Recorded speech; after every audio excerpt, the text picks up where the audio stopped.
Ustadz, keutamaan siwak dan celak mata, soalnya sekarang jarang sekali dipakai. Siwak setelah diadakan penelitian persis menunjukkan kebenaran apa yang dikatakan oleh Rasulullah. As-siwaku mardatun lirabb wa matharatun lil fam. Siwak mendatangkan ridha Allah dan mencuci, membersihkan mulut. Setelah diadakan penelitian di laboratorium di beberapa negara Eropa dan Amerika, ditemukan getah siwak mengandung zat yang sangat bagus, membunuh bakteri dan merawat gusi. Dan Masya Allah tidak ada yang meleset apa-apa yang dikatakan Rasulullah ya, karena mukjizat. Contoh aja lalat ketika jebur ke minuman suruh nyelupin. Rasulullah mengatakan, idza waqa'ad dubabu fi ina'i ahadikum falyaghmishu thumma yanzi'hu fa inna fi ihda janahi daun wa fi akhar dawaun. Jika ada lalat yang jatuh ke minuman kalian, hendaknya dicelupkan kemudian ditarik. Jangan celup udek, celup tarik, karena salah satunya ada racun, satunya ada penawar. Ketika dicelup dua netral. Nah itu Masya Allah, terbukti ternyata. Contoh kenapa ketika dijilat anjing bejana disuruh mencuci, yang pertama pakai tanah.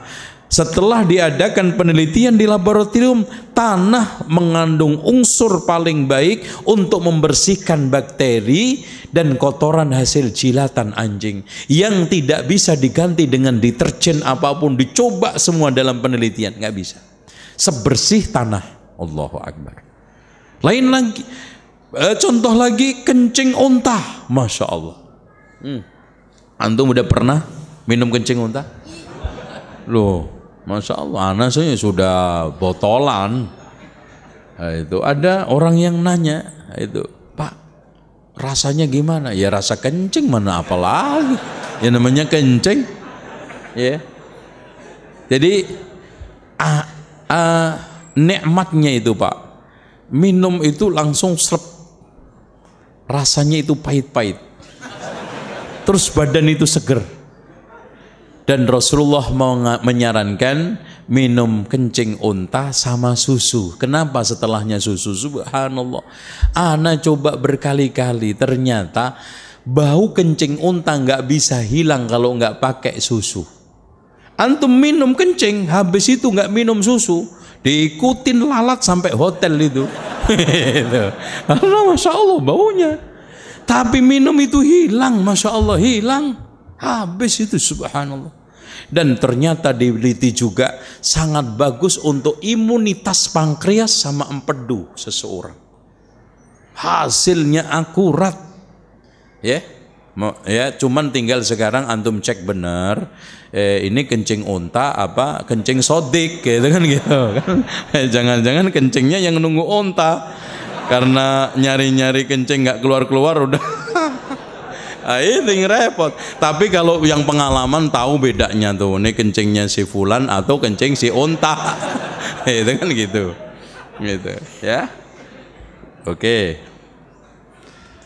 Sekarang kita lanjutkan.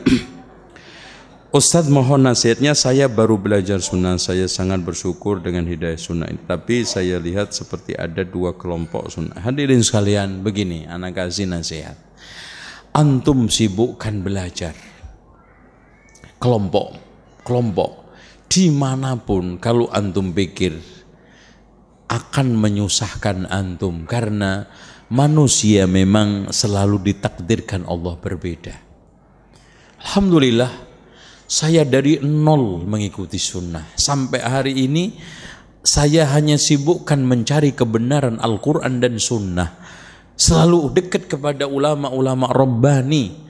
Alhamdulillah, saya nggak pernah dipusingkan dengan perbedaan itu. Yang penting benar.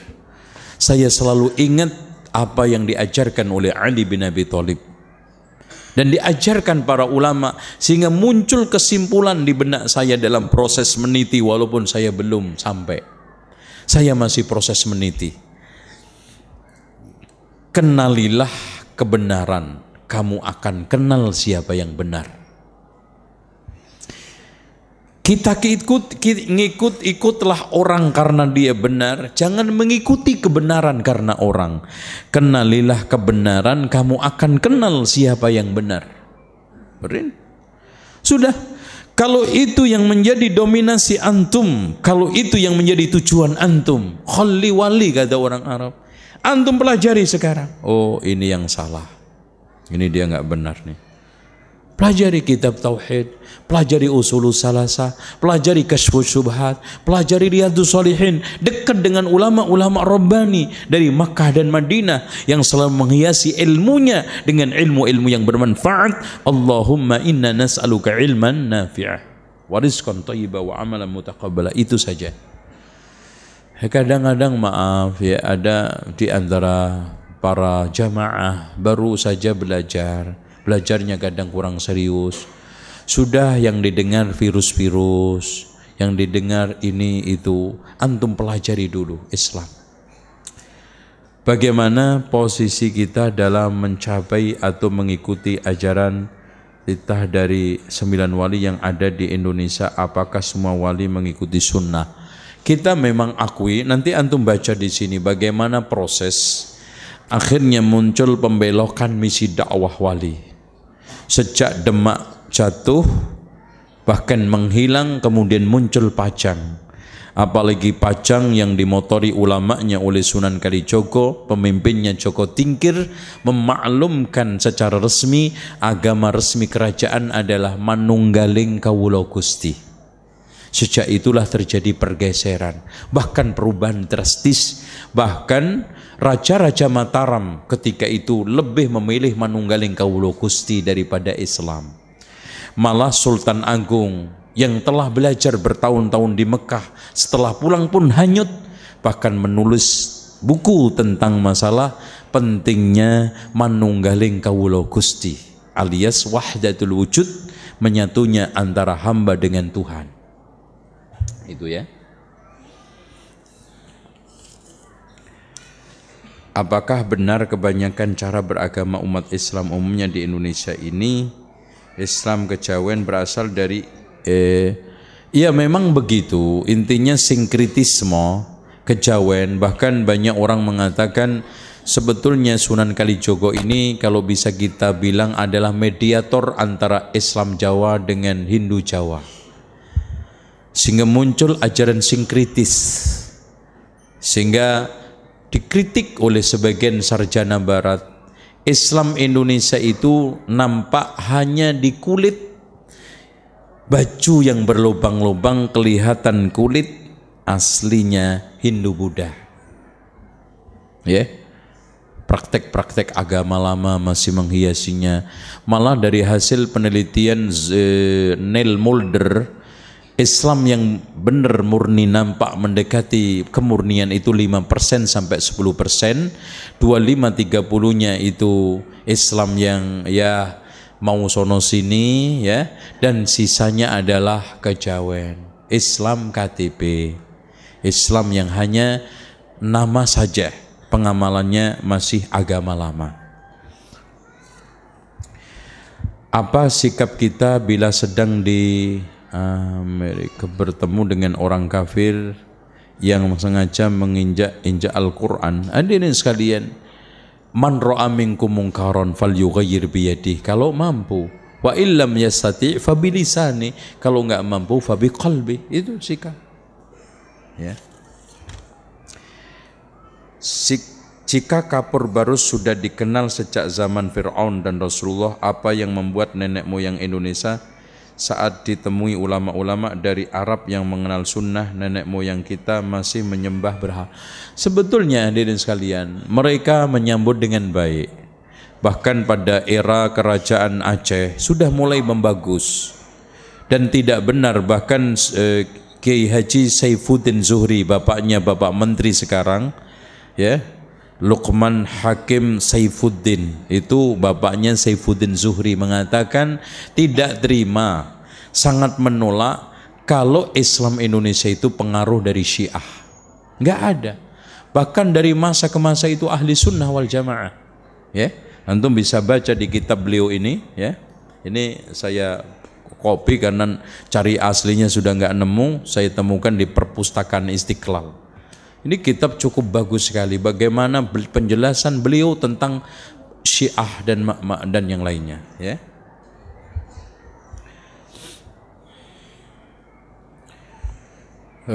Ustadz, mohon penjelasan mengapa anjing liurnya haram, najis, tapi dijadikan hewan peliharaan kaum Kristen Nasrani, sedangkan kaum muslimin hewan peliharaannya kucing. Sebetulnya tidak seperti itu.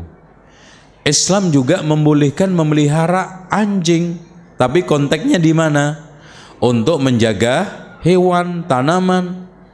Jadi tidak seperti itu. Konteks bukan anjing sama kucing sekarang. Konteksnya sekarang adalah hukum, dan hukum itu sami'na wa ata'na. Kenapa najis, kenapa enggak? Contoh saja Pak, sekarang ludah sama kencing apa bedanya? Sama-sama menjijikkan enggak? Kalau enggak percaya, nah ludahin antum. Ya, sama-sama menjijikkan enggak? Jijik. Tapi kenapa ludah suci, kencing najis? Ayo. Masalahnya dalil yang harus kita sikapin sami'na wa ata'na. Soal jijik, sama-sama jijiknya. Dikencingin orang, diludahin orang juga sama, nggak enaknya, ya. Tapi ludah suci, kencing najis. Kenapa? Dalil. Itu. Begitu juga anjing. Soal masalah bagian, kenapa haram liurnya? Kalau jilat barang-barang kering nggak disuruh mengusap 7, membasuh 7 itu kan ketika menjilat bejana yang ada airnya begini dijilatin. Ini disuruh membasuh 7 kali. Tapi kalau jilat pantat antum, ya jangan dibasuh 7 kali, nggak usah. Nyium tiang, nggak usah. Nah ini konteksnya ta'abbud kita sami'na wa ata'na. Itu. Jadi jilatan anjing yang dibasuh 7 kali itu cuman ketika menjilat bejana yang berair basah. Kalau kering pun nggak usah dicuci. Itu permasalahan. Bagaimana ciri-ciri sufi yang berada di Indonesia? Cirinya sangat banyak sekali. Insya Allah kapan-kapan kita bedah, ya kita bahas, ya. Karena pergolakan dari masa ke masa, terutama abad ke-17, sejak 13, 14, 15, 16, 17, ini dominasi tasawuf itu di dunia Islam sangat tinggi. Apa hukumnya memakai obat penumbuh jenggot untuk? Nggak usah, karena jenggot ini karunia, ada pelihara, enggak ya sudah. Karena ternyata jenggot itu semua organ tubuh dihadirkan oleh Allah sesuai dengan kepantasannya. Antum lihat alis, ada dibikin lurus, ada bundar, memang pantasnya seperti itu. Dan gak usah niru-niru. Umpamanya ibu-ibu alis niru Madonna, tapi mukanya nggak kayak Madonna. Ya akhirnya apa? Bentuknya mandul-mandul.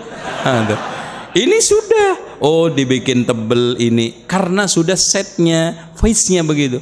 Ada yang pantas dikasih jenggot, ada yang enggak. Itu sudah diberikan karunia Allah seperti itu. Makanya yang enggak memang bakat jenggoten, memang mukanya enggak pas kalau dipasang jenggot. Alias kalau dipasang jenggot kelihatan apa? Kelihatan aneh aja gitu ya. Apa kalau bahasa kita sih? Saya mau bertanya, apakah dibenarkan berdakwah itu dibayar dengan uang hadiah? Hadirin sekalian, mengambil gaji upah dari pekerjaan agama termasuk dakwah dari masa dibenarkan oleh para ulama. Abu Bakar memegang tampuk khilafah, dan itu jabatan agama paling tinggi, diopai setiap hari setengah kambing, berarti tiap bulan dikasih 15 kambing. Umar bin Khattab menerima gaji dan menggaji seluruh sahabat yang menjadi amir-amir. Dan ulama-ulama digaji sampai hari ini. Syekh bin Bas dulu jadi mufti digaji, guru digaji. Kalau guru ngajar agama nggak digaji, terus anaknya makan apa? Terus kemudian istri, kecuali guru berasal dari malaikat, Dan sampai sekarang ini saya buka pondok, belum buka lamaran dari kalangan malaikat, belum ada yang daftar. Itu realnya Pak, mereka punya anak, punya istri, butuh makan.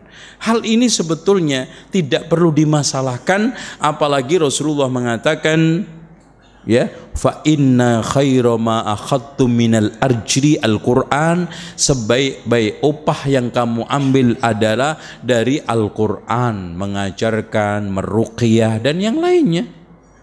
Cuman permasalahan keikhlasan. Dan ikhlas itu bukan berarti soal antum terima atau enggak terima.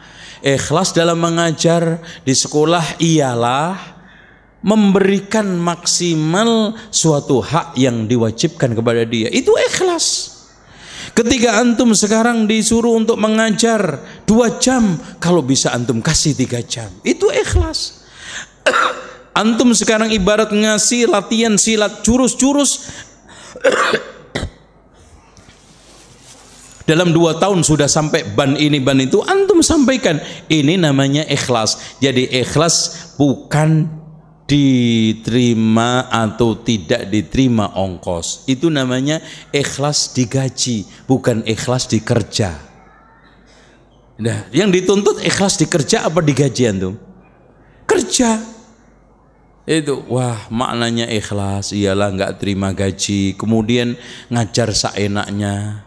Masuk, nggak masuk, udah saya ini ikhlas kok mas. Ya sudah. Nah. Terus gimana anak? Ya biarkan, nanti juga diridhoi Allah.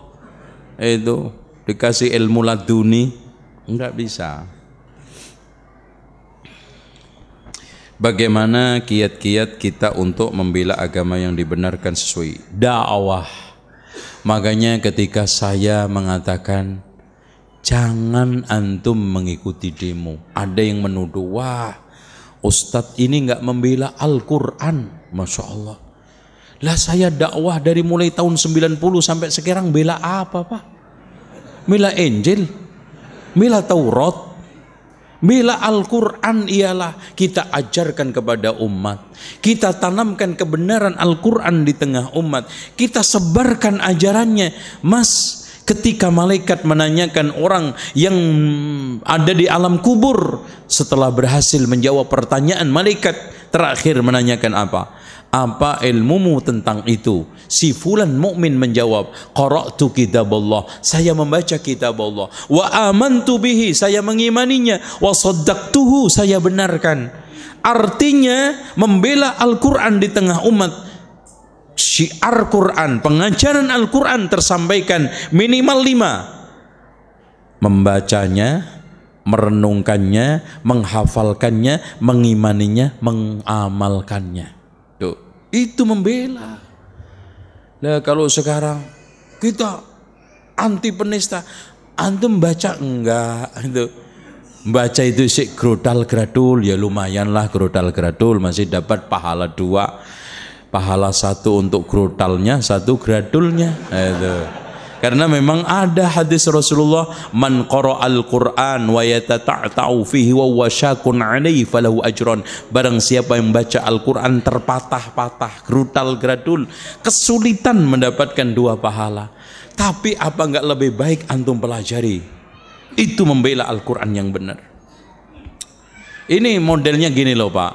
Orang itu nggak dikatakan mandi kalau nggak mandi di sungai, walaupun mandi di telaga 5 kali, tetap aja dikatakan ente belum mandi ente. Loh, apakah saya kalau nggak mandi di sungai nggak mandi mas? Kalau saya nggak demo, nggak bela Quran, padahal saya itu sudah dakwahkan, mengajarkan, doh gitu loh. Ya, wallahu a'lam. Ana mau Ustadz diberi buku, ana mau Ustadz kalau diberi buku, ya udah, fadhal. Ini kasihkan pertanyaan untuk yang saya kira pertanyaan hebatnya, Masya Allah, bagus ya. Saya ingin bertanya Ustaz, saya pernah dengar tentang Islam Nusantara. Apakah yang dimaksud dengan Islam? Ya, nanti kalau nggak mau ngaku, tanya ini aja, datang ke panitia ya. Ini Islam Nusantara. Islam Nusantara adalah Islam hasil pernikahan mut'ah antara Syiah dengan liberal. muncul anak haram namanya Islam Nusantara. Itu anak haram. Ya, gimana Islam Nusantara? Maknanya Islam yang mendasarkan pada kearifan lokal, murni, istrinya akhirnya bukan Islam. Makanya saya bantah di YouTube tentang Islam Nusantara, ciri-cirinya. Akhirnya nggak jadi, setelah itu nggak muncul lagi. Ya, intinya hadirin sekalian, Islam Nusantara sempat mencuat beberapa bulan, tidak lain adalah hasil kawin mut'ah antara Syiah dengan liberal. Muncul anak haram Islam Nusantara. Itu aja. Nah, apa hukumnya mendengarkan apa ini? Aduh, tulisannya jelek banget. Apa hukumnya memakai jam tangan di tangan kiri? Sebetulnya masalah ini keutamaan, karena Rasulullah mengutamakan setiap apapun di kanan, kecuali yang memang jelas pakai kiri, cebok dan yang lainnya. Ya. Adapun cincin kadang-kadang di kanan, kadang di kiri, itu pun pakai apa namanya gagangnya itu perak. Walaupun emas ini apa namanya besi itu mubah, tapi yang haram emas. Yang dianjurkan apa namanya apa ini perak. Ini termasuk juga. Ini mahal nih mas. Ini bikin cepat kaya, naik pangkat, ya, insya Allah. Antum sejak tadi ngelirik ini kayaknya dah kagak memperhatikan kajian saya. Apa yang dimaksud melalaikan sholat? Wailul lil musallin alladzina hum an. Kata Atha ibnu Yasar, alhamdulillah Allah tidak berfirman wailul lil musallin alladzina hum fi, tapi berfirman wailul lil musallin alladzina hum an. Kalau fi berarti kita sholat nggak khusyuk masuk. Kita sudah sholat tepat waktu tapi nggak fokus masuk. Maksudnya an, menunda-nunda, mengakhirkan, bahkan sampai keluar. Itu maknanya melalaikan, dapat neraka wail. Karena Masya Allah Pak, ketika Rasulullah menjelaskan tentang solat, ma min abdin yusalliya wa ma kutiba min salatihi illa ushruha tus'uha thumnuha sub'uha sudsuha khumsuha rub'uha sulsuha nusfuha, paling banyak separuhnya. Tidaklah ada orang hamba solat tidak mendapatkan solat dari solatnya kecuali 1/10-nya, 9-nya sampai setengahnya. Karena Masya Allah, gak ada orang yang bisa sholat sempurna kecuali beberapa orang. Para nabi, para rasul, para anbiya. Makanya Imam Ibnu Qayyim membagi sholat itu menjadi 5 tingkatan. Ada yang sholat ihsan seperti melihat Allah. Ada yang khusyuk tapi belum bisa melihat. Ada yang jihad, sedang sholat sedang jihad. Jihad karena memerangi musuhnya. Hati ditarik setan keluar ke pasar, tarik lagi, kantor tarik lagi, ke ini tarik lagi. Ada yang keempat sholat orang yang kalah, masruk, tercuri sholatnya. Dia di masjid tapi hatinya dibawa kemana-mana. Bahkan Masya Allah, ada yang mudik, merencanakan mudik di sholat lengkap. Allahu Akbar. Wah, nanti naik pesawat apa ya? Wah, nanti sampai Jawa begini. Masya Allah, lengkap sampai rakaat terakhir salam kayak balik ke Palembang lagi. Masya Allah. Wah, itu nggak gampang. Makanya Allah berfirman, wasta'inu bis sabri was salah wa innaha lakabiratun illa 'alal khashiin. Ustadz, bolehkah kita menerima uang dari... Nah, yang kelima tadi, orang yang mendolimi sholatnya, syaratnya kacau, rukunnya apalagi, khusyuknya nggak ada, udah menzalimi sholatnya. Ustadz, bolehkah kita menerima uang dari pegawai bank? Ya, kalau antum diberi nggak apa-apa, sebagaimana yang dikatakan oleh Abdullah ibnu Mas'ud, makanlah, enak buatmu, dosa buat yang pelaku ribanya. Tapi walaupun begitu, kata kata Imam Ahmad, menjauhi, menghindar lebih mulia saja. Sholat witir yang paling utama dikerjakan kapan? Sebelum tidur atau lihat konteks kondisi, namun otomatis yang afdol setelah tidur, yang utama di akhir malam itu jelas. Karena pertama Allah turun ke langit dunia, memberikan satu kesempatan. Siapa yang berdoa saya kabulkan, minta ampun saya ampuni, minta saya beri. Ya, dan namanya tahajud karena bangun memerangi ngantuk dan tidur sehingga dia bisa sholat.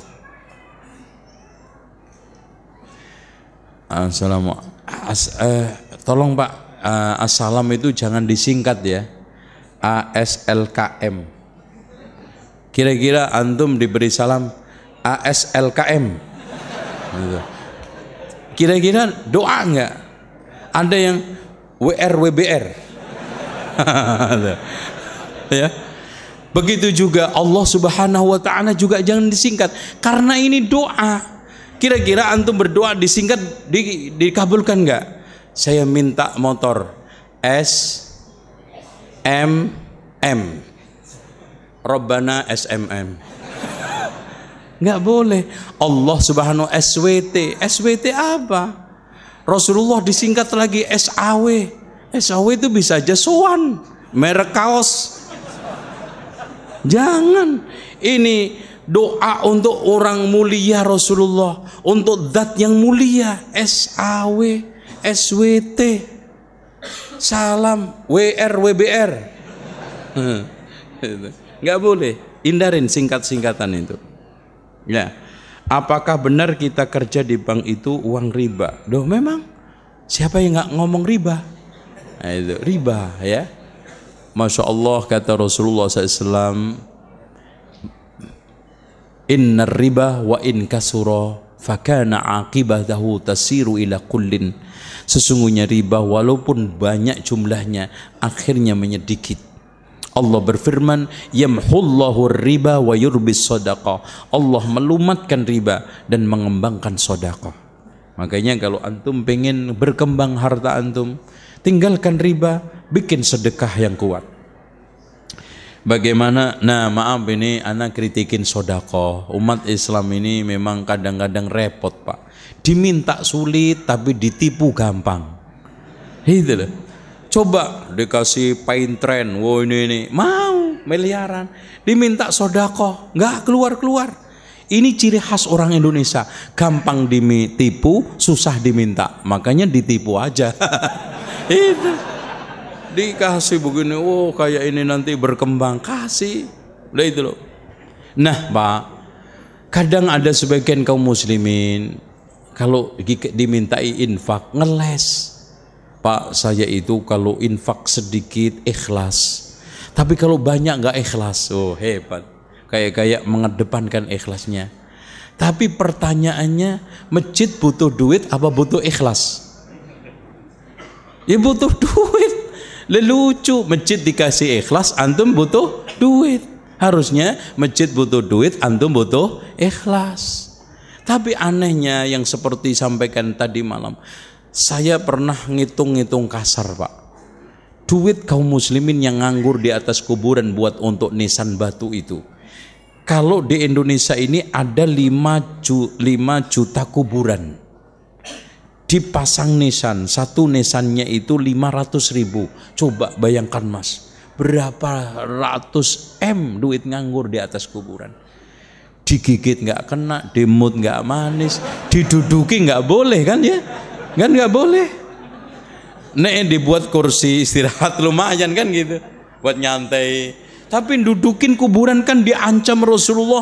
Seandainya ada orang dudukin bara api sampai tembus ke pantat kulit ini, dagingnya masih lebih ringan daripada mendudukin kuburan. Nah, belum lagi anak kalkulasi selamatan Pak, Masya Allah, ratusan miliar. Makanya sebetulnya banding-bandingnya Saudi itu nggak kaya, masih jauh kayanya orang Indonesia. Maaf, kenapa sumbangannya Saudi melimpah, bangun masjid, bikin sumur Islamic Center? Jawabannya sederhana, di Saudi jarang selamatan. Nah, lu di sini Pak beli wedhus saya selamatan. Nih, cilik wedhus selamatan. Wong hamil itu selamatannya sampai 5 kali. 5 kali. Umur 4 bulan selamatan, 7 bulan selamatan, lahir selamatan, 5 hari pasaran selamatan, coplok udel selamatan. Apa nggak melarat sampean? Entek. Habis ya Allah, nggak nyisa. Ustadz, salawat Nabi yang paling utama kita baca yang mana? Antum baca mana aja, yang penting dasarnya sahih. Allahumma salli ala Muhammadin wa ala ali Muhammad kama sallaita ala Ibrahim wa ala ali Ibrahim innaka Hamidum Majid. Bagus.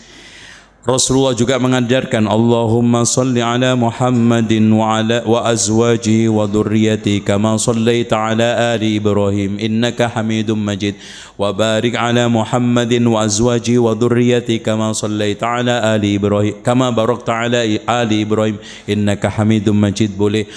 Paling pendeknya Allahumma salli ala Muhammadin nabiyil ummi. Udah. Itu paling pendeknya. Dan man shalla alayya salatan wahidatan sallallahu alaihi asyra. Bagaimana caranya agar bisa masuk surga tanpa hisab, tanpa azab? Wah, ini pertanyaan Masya Allah. Ini menunjukkan perhatian, dan mudah-mudahan kita semuanya dimasukkan kepada surga Jannatun Naim. Ini dikumpulkan untuk pertanyaan tahun depan. Ya. Taib, anak ingin menutup dengan masuk surga tanpa hisab. Ya ikhwan, cita-cita muslim utama pertama, dan itu pergulatan akhir, bagaimana masuk surga. Namun masuk surga ada 2, masuk surga langsung, ada masuk surga mampir dulu ke neraka. Nas'alullahal afiyah. Semoga kita tidak menjadi yang ini, apalagi yang kekal di neraka, na'udzubillah. Dan hadirin sekalian yang dirahmati Allah, nikmat surga karena jahilnya banyak orang yang tidak menghargai. Persis seperti orang nggak ngerti bahasa Inggris, ada buku bahasa Inggris bagus sekali, harganya cuma 1.000, dilempar-lempar, malah nggak mau beli. Sementara hadirin sekalian, Rasulullah SAW mengatakan, ala inna sil'atullahi ghadiyah, ketahuilah barang dagangan Allah itu mahal. Ala inna sil'atullahil ghaliyah, ketahuilah barang dagangan Allah itu mahal. Ala inna sil'atullahil jannah, ketahui barang dagangan Allah itu surga. Bagaimana tidak mahal? Antum beli minyak wangi aja Pak, yang merek-merek ya kelas-kelas ya ecek-ecek lah, itu bisa 1 juta 2 juta, itu kecil. Apalagi yang cuman colekan, habis dicolek hilang baunya, bukan kayak kapur tadi 12 mil nggak hilang-hilang itu baunya. Itu saja 2.000 rial, 5.000 rial, cuman 1 tolah. Apalagi nanti minyak kasturinya surga, yang dikatakan juga pelayan-pelayannya surga.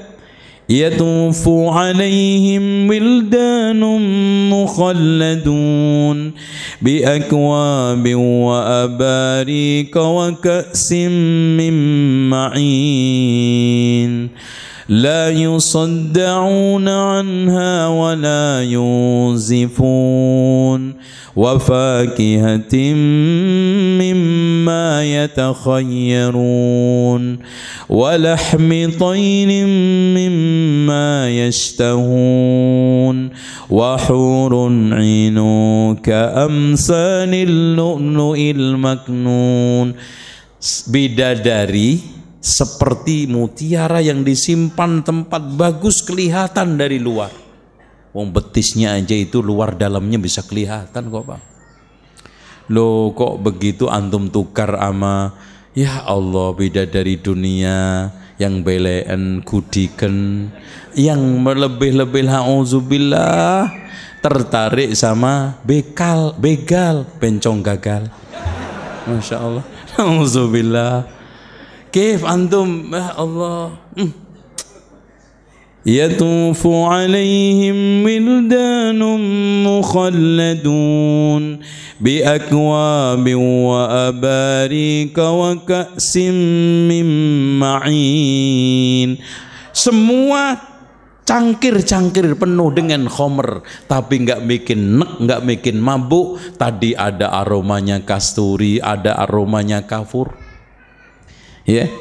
La yusaddauna anha wa la yunzifun wa fakiyatin mimma yatakhayyarun. Buah tinggal pilih antum, nggak ada kenal, belum panen. Mas duriannya, wah belum, nggak ada. Mas ono rambutan, wah belum panen pak, nggak ada, tinggal pilih. Yatakhayyar wa lahmi tayrin, masya Allah, bukan hanya daging burung. Wa hurun 'ain ka'amsalil lu'lu'il maknun. Tapi sebaliknya neraka, hadhihi jahannamul lati yukadzibu bihal mujrimun yatufuna bainaha wa baina hamimin an fabiayyi ala'i rabbikuma tukadziban. Hadhihi jahannamul lati yukadzibu bihal mujrimun. Didustakan, nggak percaya, bahkan ada yang ledek. Wah, jangan takut sama neraka, udah gue cor. Kurang ajar tuh orang. Insya Allah ini orang nggak memahami betul. Ya Allah, ya Allah, gue cor katanya. Itu padahal masya Allah, dan itu bayarannya mahal. Lihat mahalnya dakwah yang dibela oleh Nabi Yasin, resikonya. Wadrib alaihim wadrib mathalul ladzi, gimana? Ya, wadrib lahum mathalan ashabal qaryah idh ja'aha al-mursalun idh arsalna ilayhim ithnayn fakadzabuhuma fa'azzazna bithalithin faqalu inna ilaykum mursalun. Ada nabi dua pak, didustakan tambah satu, nabinya 3, pengikutnya berapa? Hebat, 1. Masya Allah. Tapi nabi ini tetap istiqomah. Coba antum ngajar TPA 5 tahun, muridnya 1 tok, mulai nang Jawa, ngapain nungguin orang Palembang kayak begini? Tapi masya Allah, itulah para rasul, para nabi. Coba bayangkan Nabi Nuh 950 tahun dikatakan Allah Bapak, wa ma amana ma'ahu illa qalil, tidaklah beriman kepada Nabi Nuh kecuali sedikit. Disebutkan dalam riwayat Ibnu Katsir cuma 4. Tapi masya Allah dijulukin oleh Allah apa Nabi Nuh? Innahu kana abdan syakura. Sabar sampai keluhannya bukan dalam rangka menunjukkan frustasinya, bukan dalam rangka untuk cengeng-cengengan, tidak, tetapi menunjukkan kenyataan. Qala rabbi inni da'awtu qaumi laylan wa nahara falam yazidhum du'ai illa firara. Ya Allah, tidak menambahi dakwah saya kecuali makin lari. Tapi masya Allah sabar. Faqultu astaghfiru rabbakum innahu kana ghaffara yursilis samaa alaikum midrara. Sama pengikutnya Nabi Yasin juga. Wajaa min aqsal madinati rajulun yas'a qala ya qaumi ittabi'ul mursalin ittabi'u man la yasalukum ajran wa hum muhtadun wa ma liya la a'budu alladhi fatarani wa ilaihi turja'un. Ketika berdakwah seperti itu Pak, diinjak-injak, disebutkan di dalam kitab Qisasul Anbiya karya Imam Ibnu Katsir. Kalau antum mau baca cari bab Nabi Yasin. Disebutkan pengikut yang satu ini diinjek-injek sampai keluar duburnya. Akhirnya mati saat sekarat. Apakah dia pas nyerah? Inni amantu bi rabbikum fasma'un. Jangan kamu anggap ya, teror kamu seperti ini saya akan murtad. Saya beriman kepada Allah, dengerin. Oh, Masya Allah. Coba antum baru hujan aja mundur, apalagi kayak Nabi Yasin. Akhirnya nggak jauh-jauh memang perbuatan balasan sepadan dengan karya usahanya. Qila dukhulil jannah qala ya laita qaumi ya'lamun bima ghafara li rabbi waj'alani minal mukramin. Mudah-mudahan seperti itu, dan kita berjumpa kembali. Mudah-mudahan Allah Subhanahu wa taala pertemuan kita di Jannatun Na'im. Semoga kita semuanya bisa istiqamah menghabiskan hari-hari walaupun penuh dengan kepahitan untuk menuju manisnya Jannatun Na'im. Semoga semua kita disatukan oleh Allah di atas akidah yang lurus, manhaj yang kuat, yaitu akidah ahli sunnati wal jamaah, manhaj yang telah diditi salafun salih. Kita akhiri subhanakallahumma wa bihamdika asyhadu an la ilaha illa anta astaghfiruka wa atubu ilaik. Wassalamualaikum warahmatullahi wabarakatuh.